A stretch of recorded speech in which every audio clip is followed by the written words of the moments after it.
Prime Minister Narendra Modi to address centenary celebrations of Vishwa Bharati University today. West Bengal Governor and Union Education Minister to be present on the occasion.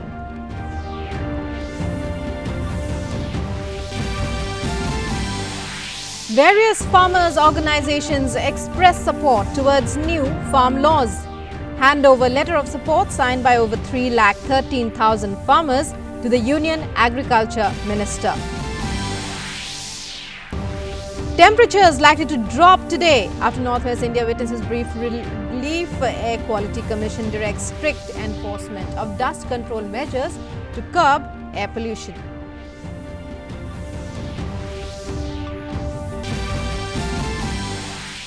India's active caseload continues to retreat, with daily recoveries exceeding daily new cases. Many states ensure additional vigilance in view of new coronavirus strain in Britain. Over 40 countries ban travel from the UK.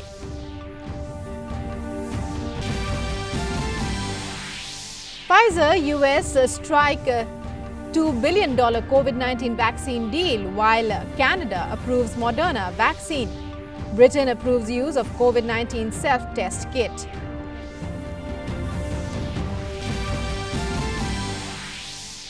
Country celebrates National Consumer Rights Day today, also remembers iconic singer Mohammad Rafi on his birth anniversary. Preparations on in full swing on eve of Christmas Day.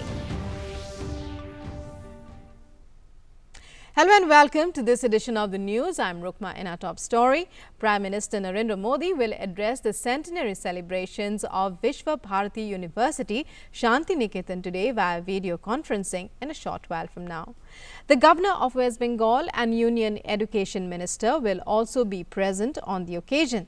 Founded by Gurudev Rabindranath Tagore in 1921, Vishwa Bharati is also the oldest central university in the country. In May 1951, Vishwa Bharati was declared to be a central university and an institution of national importance by an act of parliament. The university followed the pedagogy devised by Gurudev Tagore, though gradually it evolved in the format in which modern universities developed elsewhere. Prime Minister Modi is the Chancellor of the university. Various farmers' organizations expressed their support for the farm reform laws passed recently. They met Agriculture Minister and handed over to him a letter of support signed by nearly 3,13,000 farmers. The Agriculture Minister reiterated the government's commitment to solving every problem faced by farmers. National Farmers' Day was observed across the country yesterday, the 23rd of December, which marks the birth anniversary of former PM Chaudhry Charan Singh. Defence Minister Rajnath Singh meanwhile said he hoped farmers will withdraw their agitation soon. The agitation of the farmers who are protesting for their demands on different borders of the capital Delhi continues. At the same time, many farmer organizations have also come out in support of the new agricultural laws.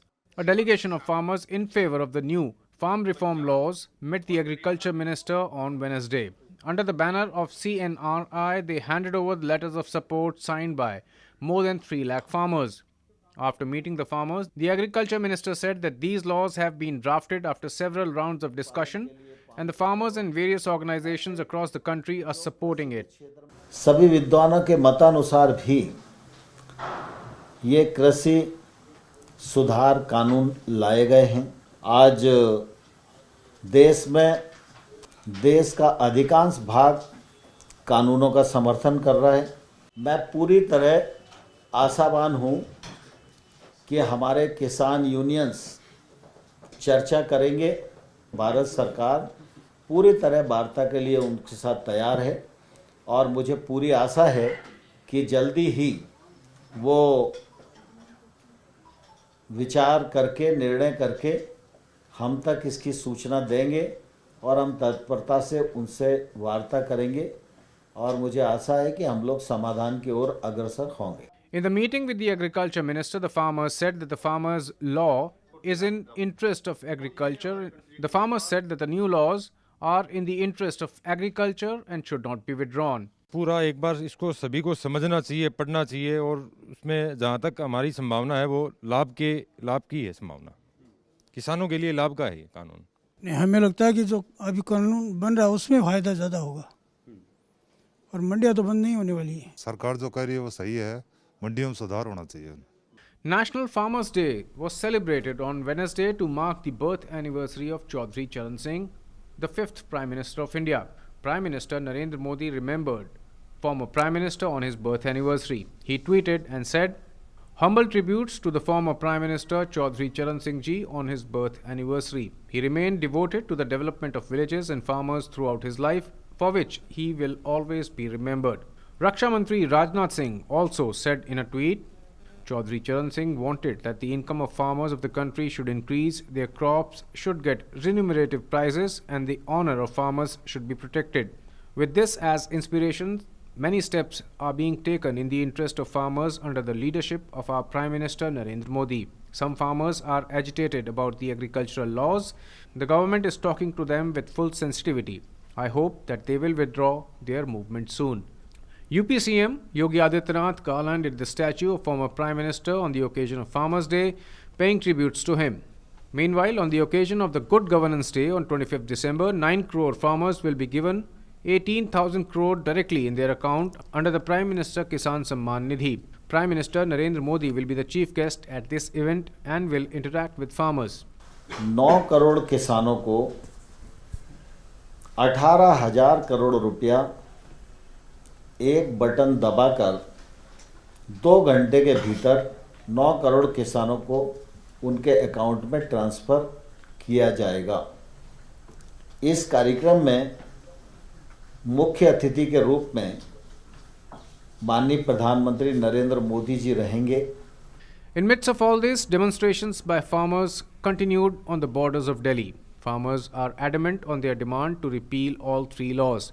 The people of Noida and Ghaziabad are facing a lot of difficulties due to this agitation. With inputs from Ajay Vikram Singh in Delhi and Lucknow Bureau, DD India. And farmers across the country are yielding the benefits of the new agricultural laws introduced by the central government. They are able to sell their produce anywhere in the country at any price they choose to. Farmers from Anantapur district, for example, have been cultivating chilies, and they stand as an example in this regard. From Avuladdatla village, they sold the crop at an unprecedented price.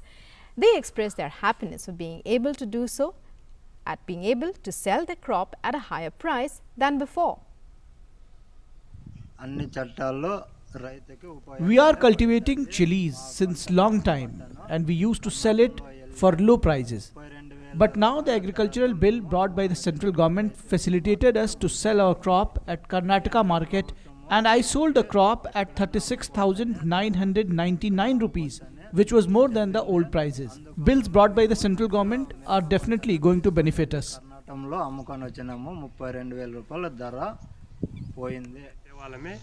We grow chilies every year. We should to get a price of 7 to 8,000 only. This time we got to sell at 32,000 rupees. Bill introduced by central government are beneficiary for the farmers. We should our crop at Karnataka market at rupees 32,000. And meanwhile, Prime Minister Narendra Modi will virtually release the next installment of financial benefit under Pradhan Mantri Kisan Samman Nidhi or PM Kisan tomorrow. With the push of a button, the Prime Minister will enable the transfer of over 18,000 crore rupees to over 9 crore beneficiary farmer families. PM Modi will also hold a conversation with farmers from 6 different states during the event. Farmers will share their experiences with PM Kisan and also various other initiatives of the government for their welfare. Union Agriculture Minister will also be present on the occasion.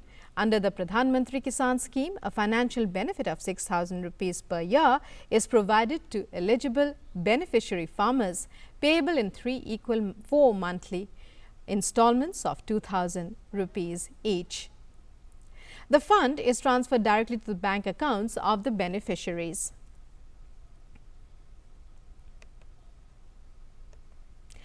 In view of the ongoing farmer protests at borders adjoining Delhi, Haryana and Uttar Pradesh, Delhi Traffic Police have issued an advisory for people to avoid congestion and opt for other alternative routes. As of today, for borders adjoining Delhi, Haryana, Singhu, Auchandi, Piau, Maniari, Saboli and Mangesh borders are being closed. Alternate routes available are from Lampur, Safiabad, Palla and Singhu school toll tax borders. Meanwhile, traffic has been diverted from Mukarba and GTK Road and people have been advised to avoid Outer Ring Road, GTK Road and NH44. Also, Chilla, Ghazipur borders adjoining Delhi, UP are also closed for traffic coming from Noida and Ghaziabad to Delhi.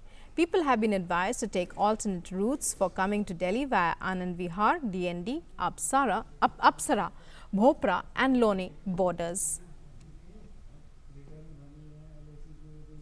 And after a brief lull yesterday, the cold wave continued today in northwest India, including Punjab, Haryana, Delhi NCR and UP.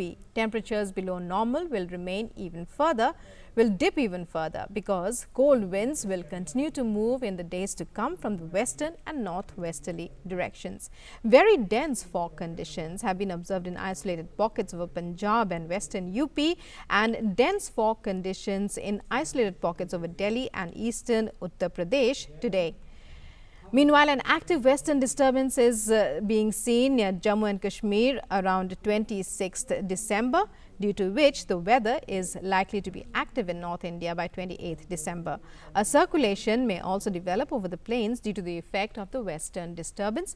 It is estimated that on 26th and 27th December, there will be rain and snowfall in some places in J&K, Himachal Pradesh, Ladakh and Uttarakhand. The Commission of Air Quality Management in Delhi NCR and adjoining areas yesterday reviewed the deteriorating air quality situation. It has directed strict enforcement of dust control measures to curb air pollution in Delhi NCR and has said that strict action must be taken against violators of construction demolition waste rules and guidelines. The body also issued statutory directions to various pollution control boards to constitute teams for the same and issued directions to levy environment compensation charge from violators. Dust emanating from the construction and demolition activities continues to be a major source of air pollution throughout the year. Such activities generate significant amounts of dust, adversely impacting the air quality by raising PM 2.5 and PM 10 levels. And let's now take a look at updates on the COVID situation from across the country. 29,791 recoveries were made yesterday, taking the cumulative total of recovered cases to 96,173,173. With this, the recovery rate currently stands at 95.75%. India's three-pronged strategy of test, trace and treat is proving to be a success. The fatality rate has dropped to 1.45% with 1,46,756 deaths recorded so far. The number of active COVID-19 cases in India stands at 2,83,849, which is 2.80% of total cases reported so far. According to the Indian Council of Medical Research, a total of 16,53,08,366 samples have been tested for COVID-19 so far. Of these, 10,39,645 samples were tested yesterday. Union Minister for Road Transport and Highways, Nitin Gadkari, will inaugurate and lay the foundation stone for 18 highway projects in Rajasthan virtually today. Development projects carry a road length of nearly 1,127 kilometers, involving a construction value of 8,341 crores, which will aim to enhance better connectivity, convenience and economic growth in the state. And over 40 countries have suspended travel from Britain in a bid to contain a fast-spreading new strain of coronavirus. Flights from the UK are also being suspended to territories across the world, including Spain, India and Hong Kong. India has suspended all flights until December 31st, with anyone arriving from Britain on transit flights to be tested. Pfizer and BioNTech have reached a deal with the United States government to supply the U.S. with 100 million additional doses of their COVID-19 vaccine. Under the new agreement, Pfizer will deliver an additional 70 million doses by the end of June, with 30 million to follow by the end of July, bringing the total number of doses to 200 million for a total price of about $4 billion US. The deal comes after growing concerns that the US government has not done enough to secure doses of one of the two authorized vaccines. Pfizer's two-dose vaccine, developed with German partner BioNTech, is being rolled out across the United States after the shot won the emergency use authorization earlier this month. The country has also authorized a vaccine from Moderna, Inc. And Canada has approved Moderna, Inc.'s coronavirus vaccine. Canada will receive up to 168,000 doses of the vaccine by the end of the year. By January 31st, it should have almost 1.2 million doses from both Moderna and Pfizer. And Prime Minister Justin Trudeau announced that it would extend a 72-hour ban on passenger flights from Britain to January 6th, citing a new and more infectious variant of COVID-19. Canada has recorded a total of 14,425 deaths and 5,21,509 cases of the virus so far. And the UK has approved using a COVID-19 self-test kit to detect asymptomatic cases. The government said it wants to start mass testing people as part of its strategy for tracking and tracing infections, with cases spiking and as it battles the new variant. Meanwhile, UK has detected another new variant of the virus in contacts of cases who have travelled from South Africa. UK Health Minister Matt Hancock said that mutated strains of the virus are spreading fast. The government imposed immediate restrictions on travel from South Africa, and people who have returned from there were being quarantined. In the UK again, the government will place a highest level of social restrictions in more parts of southern England as new virus variants push the number of cases to a record level. New areas will be put under Tier 4 lockdown from December 26th, while other areas across the country currently in lower tiers would also face tighter curbs. Meanwhile, governments in Scotland and Northern Ireland have already announced new lockdown measures with the highest level of restrictions after Christmas. The UK reported almost 40,000 new infections as the mutated variant of the coronavirus, with record number of new deaths, which are the highest since April. And Brazilian researchers on Wednesday said that the COVID vaccine developed by China's Sinovac Biotech is more than 50% effective based on preliminary data, but withheld full results of their late-stage trial, again at Sinovac's request. Brazil is the first country to complete a late-stage trial of CoronaVac vaccine. Sinovac would be the second Chinese vaccine maker to produce results from late-stage clinical trials. Sinovac has procured supply deals for its vaccine with several countries, including Indonesia, Turkey, Brazil, Chile and Singapore, and is holding talks with the Philippines and Malaysia for a potential sale. And the first batch of coronavirus vaccines arrived in Mexico City from Brussels on Wednesday. Mexican soldiers and police officers accompanied the delivery, carrying 3,000 doses of the vaccine. Mexico plans to begin inoculating health workers against COVID with the arrival of the first vaccines. Vaccinations will begin at hospitals in Mexico City and the northern city of Saltillo. According to the Foreign Ministry, the next shipment will contain 50,000 doses, with Mexico slated to receive 1.4 million units of the two-shot Pfizer vaccine by the 31st of January. And let's now take a look at updates on COVID-19 from across the world. The pandemic continues to loom around the world, infecting more than 7 crore 90 lakh people, while the tally of recoveries has crossed 5 crore 56 lakh people worldwide. The virus has claimed over 17 lakh 36,000 lives globally, and the US continues to remain the worst affected, with more than 1 crore 89 lakh cases of infection and over 3 lakh 34,000 fatalities, followed by Brazil in the number of death toll. In terms of death toll, where around 1,89,000 lives were lost due to the COVID pandemic. Back home, Union Sports and Youth Affairs Minister Kiren Rijiju yesterday flagged off the 917-kilometer-long Brahmaputra Amantran Abhiyan in Arunachal Pradesh and Assam. The campaign is a river rafting expedition and public outreach program organized by the Ministry of Jal Shakti with the government of Arunachal Pradesh, Assam and NDRF. The participants of the Abhiyan are also creating awareness of Beti Bachao, Beti Padhao campaign of the government. At the event, the Union Minister praised the efforts of the NDRF members for successful conduct of their rafting expedition. He added that the Prime Minister has given top priority for water conservation. He made an appeal to respect our rivers, which he said are our source of civilization and life.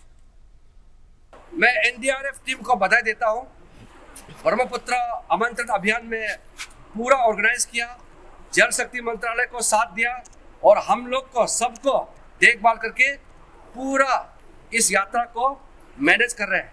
देश में चाहे बाढ़ आए, चाहे तूफान, चाहे earthquake, चाहे किसी भी प्रकार का प्राकृतिक आपदा आता है तो एनडीआरएफ टीम सबसे पहले पहुंचता है।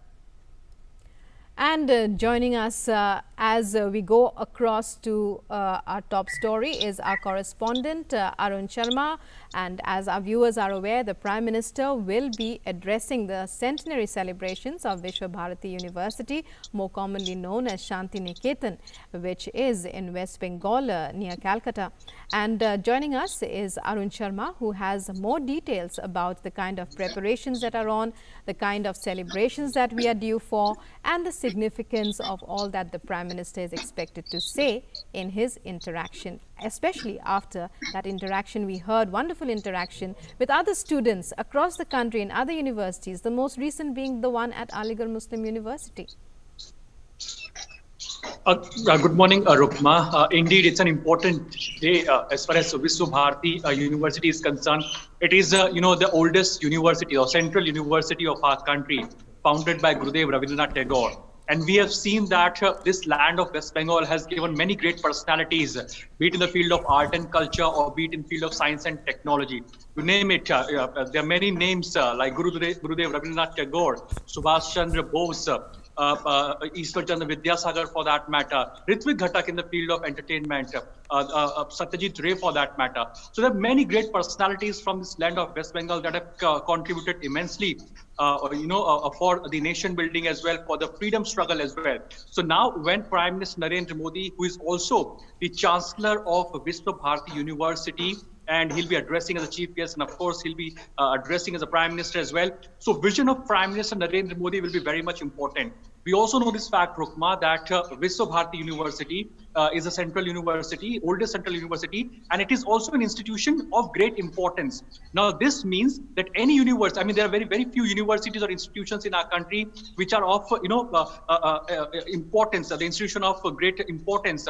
Now, it means that any institution or universities which are, playing an important role, a pivotal role as far as, creating or producing skilled personnel for the country. Those university or institution get this kind of status that the Vishwa Bharati University is getting. We've earlier seen that Prime Minister Narendra Modi has interacted with various students of various universities on the centenary celebrations itself, be it the Lucknow University. Recently, we've seen that Prime Minister Narendra Modi interacted with the students of Aligarh Muslim University. Again, it was a special moment of AMU. We have seen earlier Prime Minister Narendra Modi interacted with the University of Karnataka. We have seen Prime Minister Narendra Modi interacting with students of IITs, and every interaction, if you find something very much important, Prime Minister Narendra Modi has tried to give an important message to the students, important initiatives taken by the government. We have seen that when Prime Minister Narendra Modi interacted with the students of Lucknow University on this special occasion, at that time he gave a message of Atmanirbhar Bharat. Recently, when Prime Minister Narendra Modi interacted with the students of Aligarh Muslim University, the message was very much loud and clear that it should be nation first, and students, the future of our country should contribute as far as nation building is concerned, as far as development of New India is concerned. And when Prime Minister Narendra Modi today, interacts with the students and faculty members on this special centenary occasion of Vishwa Bharati University. Prime Minister is also the Chancellor of this university, and we know this fact that Vishwa Bharati University has played an important role as far as creating students for the future, as far as in the field of science and technology, in field of art and literature, in field of linguistic education, in all the diverse fields. We have seen that Vishwa Bharati University has played an important role as far as creating great personalities of our country, as far as skilled personnels for our nation. So in that context, Prime Minister Narendra Modi's vision will be very much important, because earlier we have seen that Prime Minister Narendra Modi has spoken on the national education policy while interacting with the students, on Atmanirbhar Bharat theme, as far as nation building is concerned, as far as how can youngsters play an important role in innovation is concerned. So on various diverse issues, Prime Minister Narendra Modi has spoken about. But this is a culturally, historically very rich institution as far as Vishwa Bharati University is concerned, founded by Rabindranath Tagore. And West Bengal is a land which has produced and given great personalities in various other fields like science and technology, art and culture, entertainment sector. There are freedom fighters who fought bravely for Bharat Mata. So we know this fact that West Bengal is a land that has produced great personalities, and Rabindranath Tagore has contributed immensely. And in that context, only today Prime Minister Narendra Modi's vision while he speaks an address at the centenary celebration will be very much important, Rukma. Right, very important and significant address as the centenary celebrations kick off today with the Prime Minister's inaugural address. Also, well, when we talk about the centenary celebrations, what information can we give our viewers about the preparations? Because we are talking here about COVID times. As already we see the inaugural address in virtual format. How are the university authorities likely to manage the rest of the show? Well, talking about these centenary celebrations, we know this fact that Prime Minister Narendra Modi is going to join virtually at this event, at the centenary celebrations of Vishwa Bharati universities. The other faculty members, the students will be ensuring social distancing, and they'll be joining at the university campus, at the Santiniketan, and of course at the Vishwa Bharati universities. People can also live stream this entire event and watch this event at the centenary celebration. And we have seen that during this COVID pandemic time, there are various universities of our country that are completing 100 years, that are completing centenary or centenary celebrations were being, were held as far as various universities are concerned. Be it University of Karnataka, Lucknow University, we have seen, and recently various universities where Prime Minister Narendra Modi's address. Right. It was a special occasion for all these universities. Arun, well, we'll be back with you shortly, but anytime now we expect to be joined by Prime Minister Modi as he addresses the centenary celebrations of Vishwa Bharati University, Shanti Niketan in West Bengal. The centenary celebrations of this extremely prestigious, iconic university begin today.